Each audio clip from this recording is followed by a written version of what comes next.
Welcome to this journey through one of the most disturbing cases recorded in the history of Natchez. Before we begin, I invite you to leave in the comments where you're watching from and the exact time you're listening to this narration. We're interested to know which places and what times of day or night these documented stories reach. The year was 1837, when Tobias Larkin, a 43-year-old merchant of notable standing in Natchez, Mississippi, was first mentioned in connection with what would later become known as the Rochelle Estate incident. At the time, Natchez was divided into two distinct worlds: Natchez upon the hill, where the wealthy plantation owners and merchants resided in grand mansions, and Natchez under the hill, the riverfront district notorious for its taverns, gambling houses and brothels. The Larkin residence stood on the outskirts of Natchez upon the hill, a white-columned structure surrounded by 12 acres of cultivated land and overlooking the Mississippi River. According to records kept by the First Presbyterian Church of Natchez, Tobias Larkin was a widower, his wife Sarah having passed away 5 years earlier from what the church registry simply described as a wasting illness. Living with Tobias was his household staff, including a woman named Eliza May Rochelle. Her exact position within the household remains a subject of historical debate. Some records identify her as a domestic servant, others as a housekeeper, but municipal tax documents from 1836 list her as property with a substantial valuation. This discrepancy would later become crucial to understanding the events that unfolded. On December 12, 1837, a Tuesday marked by unseasonably cold weather, Tobias Larkin appeared at the Adams County Clerk's office to file a series of unusual documents. According to the clerk's ledger, these included a revised will, a property transfer, and what was described as a special dispensation request. The nature of this request was not specified in public records, but a notation in the margin simply states, "Referred to Judge Wilson." The following morning, Judge James Wilson, a 58-year-old jurist known for his strict interpretation of Mississippi state law, arrived at the Larkin estate. What transpired during this visit was never officially documented. However, an entry in Judge Wilson's personal diary, discovered during a courthouse renovation in 1962, contains a cryptic reference. "The Larkin matter troubles me deeply. The woman's status is legally clear, yet the arrangement he proposes skirts dangerously close to violating natural order. Advised against, but he appears determined." In the weeks that followed, neighbors reported changes at the Larkin estate. The curtains remained drawn. Deliveries from town merchants were left at the gate rather than brought to the door, as had been customary. A stonemason named Frederick Parker, called to repair a section of the property's wall, later told his wife that Tobias had appeared altered in temperament and had instructed him to construct what Parker described as a peculiar modification to the root cellar door, adding an external locking mechanism that could only be operated from outside the cellar itself. By early January of 1838, rumors began circulating through Natchez society about the strange occurrences at the Larkin estate. Mary Thompson, wife of a neighboring planter, recorded in her household journal, "Mrs. Bradford visited today and spoke of distressing sounds from the Larkin property. She described them as neither animal nor human, but somewhere in between. Mr. Larkin has not been seen at church these past 3 Sundays, which has caused much speculation." The winter of 1838 was particularly harsh by Mississippi standards. The Mississippi River partially froze near its banks, an event so rare it was documented in several personal correspondences found in the Natchez Historical Society archives. It was during this cold spell on January 23rd that a fire was reported at the Larkin estate.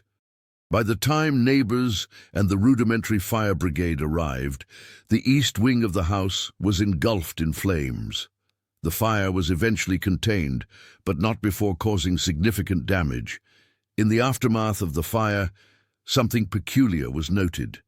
Despite Tobias Larkin's presence at the property, Eliza May Rochelle was nowhere to be seen. When questioned by concerned neighbors, Larkin explained that he had sent her to visit relatives in New Orleans weeks earlier. This explanation was accepted without much question at the time, as it was not uncommon for household staff to travel during the winter months when plantation work was less demanding. However, the postmistress of Natchez, Harriet Simmons, would later recall that no correspondence had been sent from the Larkin household to New Orleans in the months preceding or following Eliza May's supposed departure. This detail might have remained buried in the margins of history had it not been for a discovery made during the post-fire reconstruction of the estate's east wing. On February 3, 1838, workmen clearing debris from the fire made a disturbing find. Beneath the charred floorboards of what had once been Tobias Larkin's study, they uncovered a small hidden compartment. Inside was a leather-bound journal. According to the sworn statement of William Foster, the foreman of the reconstruction crew, the journal bore the inscription, "Property of EMR," on its cover. The contents of this journal were never made public. William Foster claimed he handed it directly to Tobias Larkin, who appeared ashen and unsteady upon receiving it. Foster would later tell his drinking companions at the Silver Dollar Tavern that he had glimpsed enough of the journal's contents to be disturbed by what he described as accusations most foul and arrangements most unnatural. The tavern keeper, James O'Malley, recorded Foster's account in his business ledger, noting that Foster refused to elaborate further, claiming that some knowledge ain't worth the burden it puts on a man's soul. In the days following the discovery of the journal, Tobias Larkin's behavior grew increasingly erratic. Neighbors reported hearing shouting from the property at odd hours. The local physician, Dr. Thomas Green, was summoned to the estate twice within a single week. In his medical log, preserved in the University of Mississippi archives, Dr. Green noted that Larkin complained of insomnia, paranoia, and the persistent smell of smoke, even in rooms untouched by the fire. On February 20th, 1838, Tobias Larkin appeared at the Adams County Courthouse to file an amended will. The clerk noted that Larkin appeared disheveled and agitated. The new will contained a curious provision. A substantial sum was to be set aside for the continued care and maintenance of the occupant of the root cellar apartment. When the clerk inquired about this unusual clause, Larkin reportedly stated that it referred to valuable property requiring special accommodation, and refused to elaborate further. That same evening, Larkin visited the offices of the Mississippi Free Trader, Natchez's primary newspaper. He paid for a notice to be published announcing his intention to relocate to Boston, Massachusetts, citing health concerns and a desire for a change of climate. The newspaper staff found this curious, as few Southern gentlemen of means voluntarily relocated to the north during this period. The night of February 21st brought another significant development. At approximately 11 o'clock in the evening, the night watchman, Samuel Cooper, observed Tobias Larkin leaving his estate carrying 2 large trunks. According to Cooper's statement, preserved in the night watch logs, Larkin loaded these trunks onto a carriage and departed in the direction of the river landing. Cooper thought little of this, assuming it related to Larkin's announced departure for Boston. The following morning, Reverend Jonathan Edwards of the First Presbyterian Church arrived at the Larkin estate for a scheduled meeting with its owner. Finding the front gates unlocked and the main door ajar, Reverend Edwards entered the property. What he discovered prompted him to immediately summon the local authorities. According to the subsequent report filed by Sheriff Benjamin Harrison, the Larkin residence appeared to have been hastily abandoned. Drawers stood open, personal items were scattered about, and a half-eaten meal remained on the dining table. Most troubling, however, was what Sheriff Harrison described as evidence of violent altercation in Larkin's study. A broken lamp, Blood-stained papers and a discharged pistol suggested something far more sinister than a planned departure. It was during the initial investigation of the property that Sheriff Harrison decided to examine the root cellar, prompted by the strange provision in Larkin's amended will. What he found there would remain sealed in official records for nearly a century. The root cellar had been converted into what Sheriff Harrison described in his report as accommodations of a most disturbing nature. A bed, chamber pot, and several books were arranged in one corner. Chains were fixed to the stone wall, though they appeared unused. Most troublingly, scratched into the dirt floor were tallies, hundreds of marks grouped in sets of 5, suggesting a methodical tracking of days. There was no sign of Eliza May Rochelle, either in the cellar or anywhere on the property. Sheriff Harrison organized a search of the grounds and surrounding areas, but no trace of her was found. Tobias Larkin had also vanished. Despite notices sent to port authorities in New Orleans, Memphis, and St. Louis, neither Larkin nor Eliza May was located. The case might have faded into obscurity had it not been for a discovery made 12 years later, in 1850. A surveying team mapping the Mississippi River near Ellis Cliffs, approximately 15 miles south of Natchez, uncovered human remains partially embedded in the riverbank. The bones were determined to belong to a woman of mixed ancestry, approximately 30 years of age. Around the remains were fragments of expensive fabric and a silver locket containing a miniature portrait of a woman whose features were no longer discernible. The discovery was documented but garnered little attention at the time. The remains were reinterred in an unmarked grave in the Natchez City Cemetery, and the case file was stored in the county records office, where it would remain untouched for decades. In 1923, during research for his doctoral dissertation on antebellum Mississippi legal practices, historian Robert Marshall discovered correspondence between Judge James Wilson and his colleague Judge Thomas Robertson of New Orleans, dated March 1838. In one letter, Wilson wrote, "The Larkin affair continues to disturb my thoughts. I fear we may have unwittingly enabled a great injustice through strict adherence to legal statutes that perhaps do not adequately account for the complexity of human relations. The woman's legal status as property prevented intervention that, in retrospect, may have been morally imperative." Marshall's subsequent investigation into the Larkin affair led him to the sealed sheriff's report from 1838. Obtaining special permission from the Adams County Records Office to access the file, Marshall discovered Sheriff Harrison's complete findings, including details that had been deemed too sensitive for public disclosure. According to these records, the root cellar investigation had revealed evidence suggesting long-term confinement. More disturbing were the pages torn from the journal discovered after the fire, which Sheriff Harrison had included in his confidential report. The fragmentary entries, attributed to Eliza May Rochelle, detailed what she described as a transformation in temperament following Tobias Larkin's discovery that she was planning to escape north via the Underground Railroad.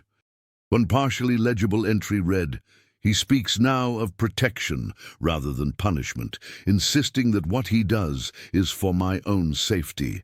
The cellar is to be my sanctuary," he says, "though it feels more a tomb with each passing day." He reads to me from Scripture, passages chosen to emphasize obedience and the natural order. When I weep, he seems genuinely perplexed by my distress. Marshall's research also uncovered a deposition from Martha Jenkins, a laundress who occasionally worked at the Larkin estate. In her statement, given weeks after Larkin's disappearance, but excluded from official records, Jenkins claimed that Eliza May had confided in her about the true nature of her relationship with Tobias Larkin. According to Jenkins, Eliza May was Larkin's half-sister, born to Larkin's father and an enslaved woman on his Virginia plantation. This relationship had been kept secret, with Eliza May brought to the Natchez household under the guise of being newly purchased property. Jenkins further testified that Eliza May had planned to reveal this relationship publicly, having obtained documents from Virginia that would support her claim. It was this intention, Jenkins believed, that had triggered Larkin's drastic actions. Marshall's dissertation, titled Legal Paradoxes in Antebellum Mississippi, the Larkin-Rochelle Case, was never published in its complete form. His academic advisors, concerned about the sensitivity of the material and potential controversy, recommended significant redactions. Marshall refused, abandoned the project, and instead accepted a teaching position at Oberlin College in Ohio, where he continued his research privately. In 1956, during renovations to the old Natchez Trace near Rocky Springs, construction workers discovered a rusted metal box buried approximately 3 feet below the surface. Inside were several items: a man's gold pocket watch engraved with the initials TL, a bundle of letters tied with faded ribbon, and a journal similar to the one described in the 1838 sheriff's report. The journal contained entries dating from December 1837 through February 1838, written in what handwriting experts would later confirm matched samples of Tobias Larkin's writing from legal documents. The entries chronicled Larkin's increasing paranoia and moral justifications for his actions. One particularly revealing passage read, "I do what necessity demands, though the method brings me no pleasure. She cannot understand that this arrangement protects us both. The law offers no recognition of our situation, and revelation would mean ruin. Better she resent me in safety than risk destruction through misguided notions of liberty." The letters in the metal box proved equally illuminating. They appeared to be correspondence between Tobias Larkin and his father in Virginia, dating back to 1832. In these letters, the elder Larkin acknowledged Eliza May as his daughter and entrusted her care to Tobias, though he insisted on maintaining the legal fiction of her status as property to avoid scandal. These discoveries prompted renewed interest in the case among historians specializing in antebellum Southern society. In 1958, a team from Tulane University attempted to locate descendants of either Tobias Larkin or Eliza May Rochelle, hoping to fill gaps in the historical record. Their search revealed that Tobias Larkin had indeed traveled to Boston in 1838, where he lived under the name Thomas Lincoln until his death from pneumonia in 1843. No evidence was found that Eliza May had accompanied him or had ever reached the North. The most significant development came in 1967, when anthropologist Dr. Catherine Miller was granted permission to examine the remains discovered at Ellis Cliffs in 1850, which had been preserved in the University of Mississippi's Anthropology Department. Using forensic techniques unavailable to earlier investigators, Dr. Miller determined that the woman had suffered a fracture to the base of the skull consistent with blunt force trauma. More tellingly, she identified signs of a healed childhood injury to the right femur that matched a detail mentioned in Martha Jenkins' deposition. Eliza May had walked with a slight limp due to an injury sustained when she fell from a horse at age 12. Dr. Miller's findings strongly suggested that the remains belonged to Eliza May Rochelle and that her death had been the result of violence rather than accident or natural causes. However, with Tobias Larkin long deceased and no other suspects identified, the case remained technically unsolved. In 1968, the Mississippi Historical Society commissioned a comprehensive report on the Larkin-Rochelle case, incorporating all available evidence and academic analyses. The resulting document, spanning over 300 pages, was scheduled for publication as part of a series on Untold Histories of the Antebellum South. However, shortly before publication, the manuscript mysteriously disappeared from the Society's offices in Jackson. Despite an extensive search and police investigation, it was never recovered. The lead researcher, Dr. James Wilson, coincidentally sharing a name with the judge involved in the original case, received an anonymous note warning him to let sleeping histories lie. The current location of the metal box discovered along the Natchez Trace and its contents is unknown. According to University of Mississippi records, it was transferred to the Adams County Historical Society in 1960, but the society has no record of receiving it.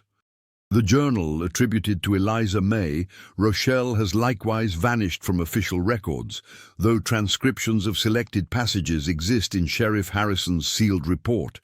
The Larkin estate itself was sold in 1839 to the Henderson family, who owned it until 1912. The property changed hands several times thereafter, and the original structure was largely demolished in 1942 to make way for a more modern residence. The root cellar, however, remained intact until 1958, when it was filled in during landscaping renovations. In 1965, during excavation for a swimming pool on the property, workers uncovered what appeared to be a small bundle wrapped in deteriorated cloth. Inside were a woman's hairbrush containing strands of dark hair, a tarnished thimble, and pages from what might have been a Bible, though the text was largely illegible due to water damage. The property owners at the time, the Mitchell family, donated these items to the Natchez Historical Society, where they remained in storage, unlabeled, and eventually forgotten. Today, the Larkin Rochelle case represents one of the most disturbing examples of how legal structures in the antebellum South created environments where personal tragedies could unfold without intervention or redress. The legal paradox of Eliza May's status, simultaneously Tobias Larkin's half-sister and his legal property, created a situation where traditional protections failed and allowed abuse to continue under the guise of legality. Visitors to Natchez occasionally report unusual experiences near the former Larkin property, particularly at dusk when the light fades over the Mississippi River. Some claim to hear what sounds like a woman weeping, while others describe a sudden feeling of confinement or pressure. Historians and psychologists attribute these experiences to the power of suggestion and the emotional weight of knowing what occurred there nearly 2 centuries ago. The full truth of what transpired between Tobias Larkin and Eliza May Rochelle in those winter months of 1837 and 1838 will likely never be known with certainty. What records remain paint a picture of complex human relationships warped by the legal and social structures of their time. The scratches in a dirt floor, marking days of confinement, the journal entries expressing both justification and doubt, the bones resting in an unmarked grave, these fragments are all that remain of a story that continues to disturb and provoke questions about justice, family, and the human capacity for both compassion and cruelty. Perhaps the most haunting aspect of the Larkin Rochelle case is not what was discovered, but what remains hidden. For every document preserved, how many were destroyed? For every witness who spoke, how many remained silent? And for every Eliza May Rochelle, whose story partially survived the passage of time, how many others lived and died, leaving no trace in the historical record? In 1968, a graduate student named Eleanor Parker visited the Natchez City Cemetery as part of research into unmarked graves from the antebellum period. In her field notes, later donated to the University of Mississippi Archives, she described feeling compelled to leave flowers at a particular unmarked plot, though she had no logical reason for selecting that spot. It was as if someone was asking to be remembered, she wrote, not through words or sound, but through a heaviness in the air that felt like accumulated grief. The plot she selected, researchers later determined, was in the approximate location where the remains from Ellis Cliffs would have been reinterred in 1850, whether by coincidence or some inexplicable connection across time. Parker had unknowingly paid respects to what may have been Eliza May Rochelle's final resting place. To this day, some visitors to the cemetery leave small tokens at this unmarked grave, coins, flowers, or smooth river stones. The practice began without formal organization or announcement, a spontaneous memorial to a woman whose life and death represent countless others lost to history. Cemetery caretakers report that these offerings appear most frequently in February, around the anniversary of the events at the Larkin estate. The Mississippi River continues to flow past Natchez, carrying sediment and secrets in its murky depths. The bluffs where the Larkin estate once stood remain, overlooking the water. And somewhere in the currents of history, the complete story of Tobias Larkin and Eliza May Rochelle drifts like the fragments of a torn journal, pieces scattered but never fully lost. Some histories refuse to stay buried, emerging in fragments until the weight of collective evidence forces recognition. The Larkin-Rochelle case reminds us that what is legally sanctioned is not always morally sound, that family ties can be both bonds of affection and chains of control, and that the most disturbing horrors often unfold not in dramatic moments of violence, but in quiet rooms where power is exercised day after day, marked only by scratches in dirt, counting time that passes too slowly. The most recent scholarly analysis of the case, conducted in 1969 by Dr. Margaret Foster of Howard University, suggests that the relationship between Tobias Larkin and Eliza May Rochelle represents a complex intertwining of familial obligation, social pressure, and personal failing. Dr. Foster argues that Tobias's actions, while inexcusable, must be understood within the context of a society that offered no legitimate place for Eliza May's existence. The tragedy, she writes, lies not only in what Tobias did, but in the social structures that made the seller seem, to his distorted reasoning, the least terrible of available options. Dr. Foster's analysis was published in a limited circulation academic journal and received little attention outside specialized historical circles. Like many aspects of the Larkin-Rochelle case, it became another fragment of the story, preserved but rarely examined. As the Mississippi continues to erode its banks, occasionally exposing long-buried secrets, one wonders what other evidence might someday emerge. Until then, the scratches in a root-cellar floor remain a testament to days counted in confinement, a memorial more honest than many of the grand monuments that decorate Natchez to this day. The story of the Larkin estate might have remained one of many footnotes in the complex history of the antebellum South, had it not been for an unexpected discovery in the spring of 1968. During a routine cataloging project at the Massachusetts Historical Society in Boston, archivist Rebecca Collins found a collection of letters that had been misfiled for decades. The correspondence, dating from 1838 to 1842, was between Tobias Larkin, living under the alias Thomas Lincoln, and a Boston physician named Dr. Samuel Hayes. These letters, written with increasing desperation as the years progressed, detailed Larkin's declining mental state.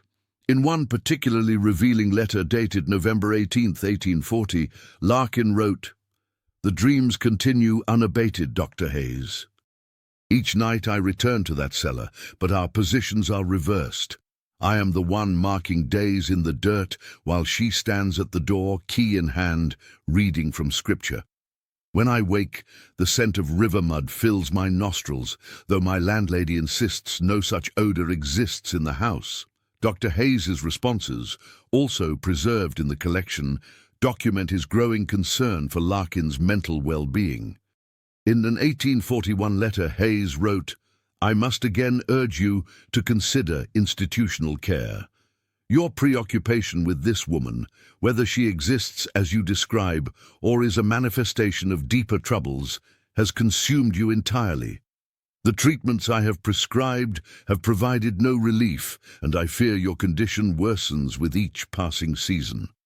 The final letter in the collection, dated January 10, 1842, was from Larkin to Hayes. Its content suggests a man at the breaking point. I have seen her on the streets of Boston. Impossible, you will say, and logically I must agree. Yet there she stood at the harbor, gazing at me with eyes that knew everything. I approached, calling her name, causing quite a scene among the dockhands. The woman fled. Of course it was not her, could not be her, but as she ran I observed a familiar irregularity in her gait. Doctor, Hayes, I have done a terrible thing in the name of protection and natural order. I now understand there is no protection from one's own nature, and no order that can withstand the truth.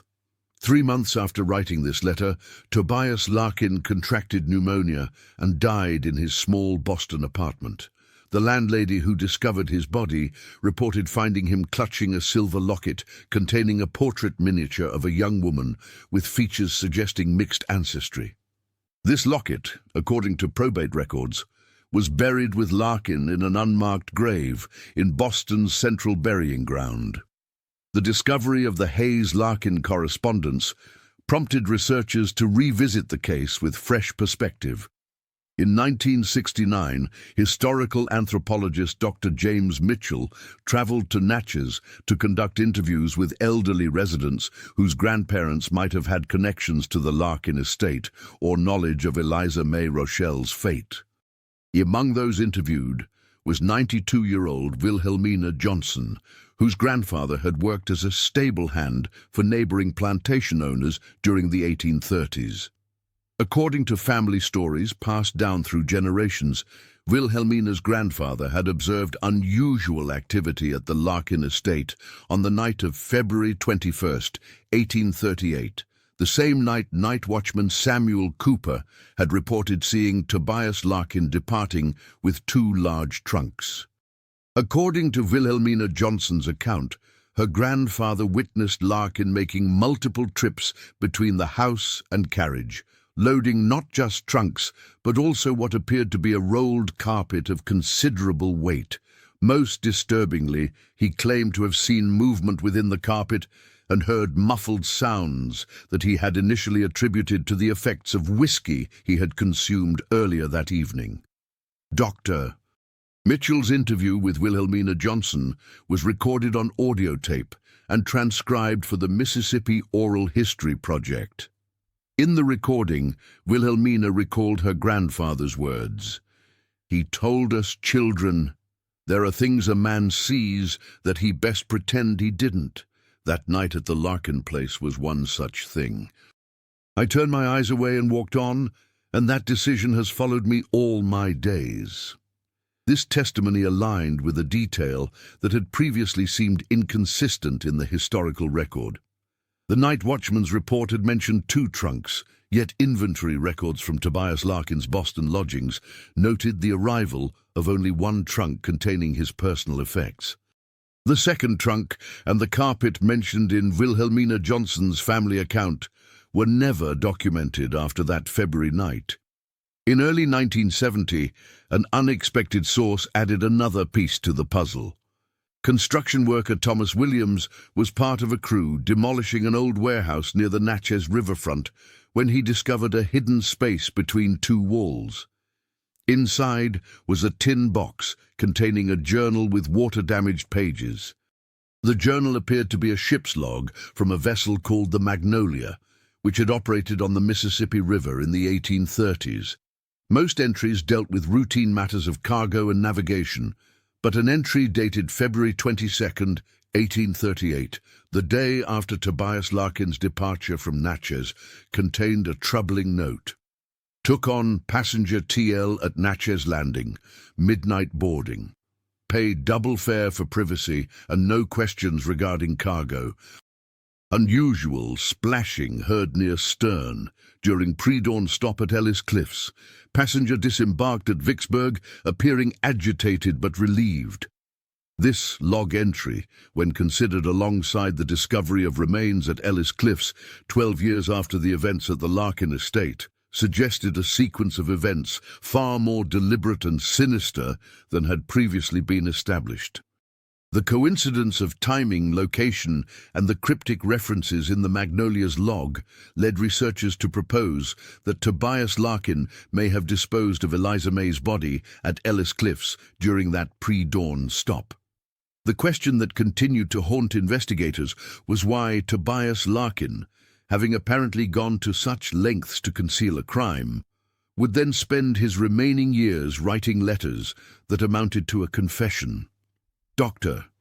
Catherine Miller, the anthropologist who had examined the Ellis Cliffs remains, proposed a theory based on psychological profiles of similar cases. The letters to Dr. Hayes suggest a man torn between the need to conceal and the need to confess. This psychological contradiction is common in perpetrators who maintain some form of emotional connection to their victims, particularly when familial bonds are involved. In the summer of 1970, a previously unknown document surfaced that cast the entire case in a new light. During a renovation of the old Adams County Courthouse, workers discovered a sealed compartment within a wall that contained a single folder. Inside was what appeared to be a final draft of a letter written by Judge James Wilson in March 1838. Shortly after Tobias Larkin's disappearance. The letter, addressed to the Adams County Sheriff but apparently never delivered, contained a shocking revelation.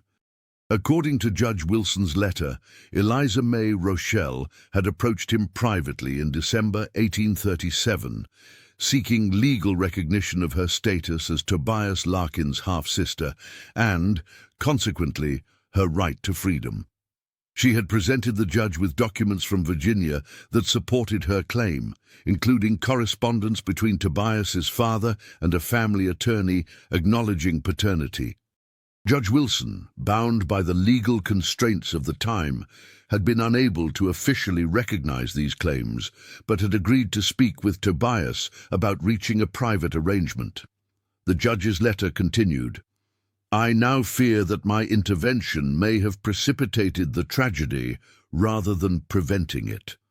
When confronted with the documents and my suggestion that he might consider manumission given the circumstances, Larkin became agitated to a degree I found disturbing. He spoke of family honor, of obligations to his father's memory, and of Eliza May's unreliability in maintaining necessary discretion. Looking back, I recognize these as the words of a man contemplating desperate measures rather than acceptance of an uncomfortable truth. Judge Wilson concluded his letter with an expression of regret and an admission of his own complicity through inaction. I did not press the matter as forcefully as conscience now suggests I should have. The law offered me little ground to stand upon, yet moral consideration demanded more than I provided. I write this now as both confession and caution to those who follow in positions of authority. What is legal is not always what is just, and silence in the face of the former may enable grave manifestations of the latter. This document provided context for the judge's cryptic diary entry and his later correspondence with Judge Robertson of New Orleans. It also offered the first concrete evidence that Eliza May had been actively seeking legal recognition and freedom before her disappearance, contradicting Tobias Larkin's portrayal of his actions as protective rather than punitive. By 1971, interest in the Larkin-Rochelle case had spread beyond academic circles.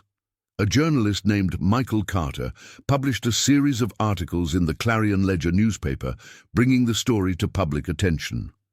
Carter's investigation uncovered yet another link in the chain of evidence: baptismal records from St. Paul's Episcopal Church in Alexandria, Virginia, confirming the birth of Eliza May, daughter of Eleanor, property of Richard Larkin, in 1808. The same year as Tobias's birth to Richard Larkin's wife, Catherine. Carter's articles prompted an elderly woman named Grace Peterson to come forward with a family heirloom, a hand-stitched handkerchief bearing the initials EMR. According to Peterson, the handkerchief had been given to her great-grandmother, a laundress in Natchez, by a woman matching Eliza May's description in early February 1838. Along with the handkerchief had come a request. If the woman did not return within 1 month to reclaim it, the laundress was to deliver a sealed note to the offices of the Mississippi Free Trader. The note itself had been lost to time, and there was no record of such a delivery in the newspaper's archives. However, Peterson's great-grandmother had told the family that the note had contained revelations that would have shaken Natchez society to its foundations had it ever been made public. The laundress, fearing involvement in matters beyond her station, had ultimately burned the note after learning of Eliza May's disappearance and Tobias Larkin's departure from Natchez. The handkerchief, now yellowed with age but remarkably preserved, featured intricate embroidery around the border, a pattern of small 5-pointed stars that, according to textile experts at the Mississippi Department of Archives and History, displayed exceptional skill. This detail aligned with the notation in the Larkin household accounts from 1836, which listed EMR as responsible for fine needlework, producing items for both household use and occasional sale to other prominent Natchez families. As research into the case continued through the early 1970s, historians began to place the Larkin-Rochelle story within the broader context of similar undocumented histories throughout the American South. Dr. Edna Dawson, in her 1972 monograph, Hidden Kinships, Concealed Family Relationships in the Antebellum South, identified 23 cases bearing similarities to the Larkin-Rochelle situation. Instances where legal documents, personal correspondence, and oral histories suggested familial relationships crossing racial and status boundaries. What makes the Larkin-Rochelle case unique, Dawson wrote, is not the relationship itself, which was more common than official histories acknowledge, but the unusual abundance of documentation that has survived. Through this documentation, we glimpse not only the events themselves, but the psychological dimensions of a man struggling against the moral implications of a social system he otherwise embraced and benefited from. The final significant discovery related to the case came in 1974. A descendant of Martha Jenkins, the laundress, who had given testimony about Eliza May's confided relationship to Tobias Larkin, donated family papers to the Mississippi Department of Archives and History. Among these papers was a small leather pouch containing 3 items: a pressed flower, brittle with age, a scrap of paper bearing the words, "Remember what remains unspoken," in what handwriting experts would later confirm matched samples of Eliza May's writing, and a tiny key that, according to metallurgical analysis, dated to the early 19th century.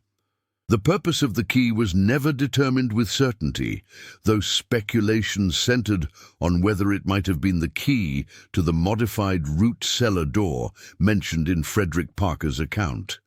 How these items came into Martha Jenkins' possession and what significance they held for Eliza May Rochelle remains unknown. By 1975, academic interest in the case began to wane as new historical discoveries demanded attention.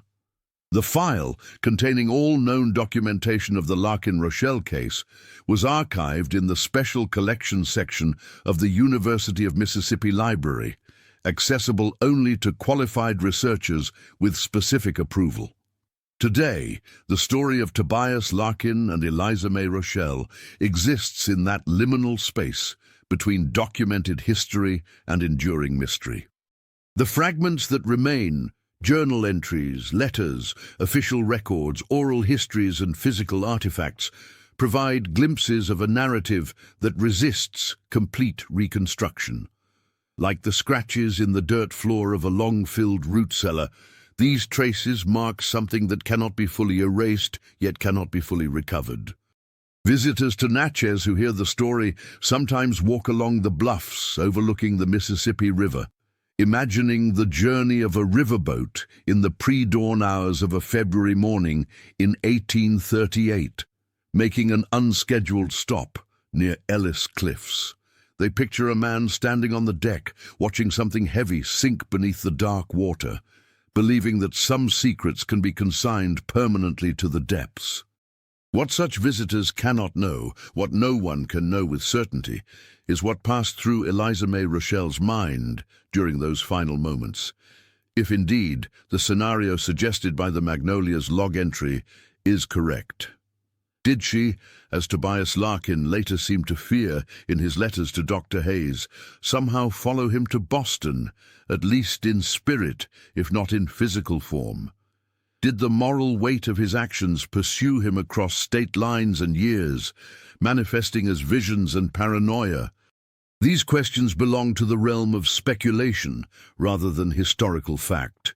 What remains factual are the documented elements: a root cellar modified with an external lock, a journal discovered after a fire, human remains found at Ellis Cliffs, letters written by a troubled man in his final years, baptismal records confirming a shared father, a handkerchief with meticulous embroidery, scratches in dirt, counting days.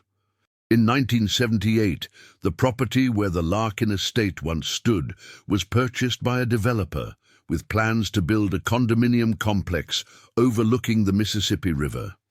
During preliminary excavation, workers reported an unusual phenomenon. Multiple digging tools, shovels, picks, even mechanical excavator parts broke when attempting to penetrate a particular section of earth near where the original root cellar had been located. Analysis revealed no obvious geological explanation for the unusual density of the soil in this section. After 3 weeks of delays and equipment failures, the developer modified the construction plans to leave this area undisturbed, creating instead a small garden with a bench overlooking the river. No plaque or marker identifies the significance of this spot. To most visitors, it appears simply as a pleasant landscaping feature. Local residents, however, have observed that plants grow with unusual vigor in this garden, particularly a variety of wild rose that appears each spring despite never being intentionally planted. Some attribute this to favorable soil conditions or good drainage. Others, familiar with the history of the property, suggest more poetic interpretations. One such interpretation comes from Natchez folklorist Caroline Reynolds, who has studied the Larkin Rochelle case extensively. In a 1982 essay titled "What Remains," Reynolds wrote, "Perhaps there is a form of justice that operates beyond human institutions and timeframes. In a case where legal justice failed entirely, where a woman's truth was literally buried, there may be significance in the fact that the ground itself now seems to reject further disruption. The roses that bloom there, beautiful and resilient, might be seen as nature's testimony to what human records can only partially preserve." The story of Tobias Larkin and Eliza May Rochelle continues to resonate because it represents countless similar stories lost to history, relationships complicated by power imbalances, legal structures that protected some while leaving others vulnerable, secrets maintained across generations, and truths that emerge in fragments long after those directly involved have passed away. For modern visitors to Natchez, the case serves as a reminder that the elegant antebellum mansions preserved as tourist attractions were sites of complex human dramas that official histories often omitted. Behind the white columns and beneath the manicured gardens lie stories of power, resistance, compromise, cruelty, and occasionally regret.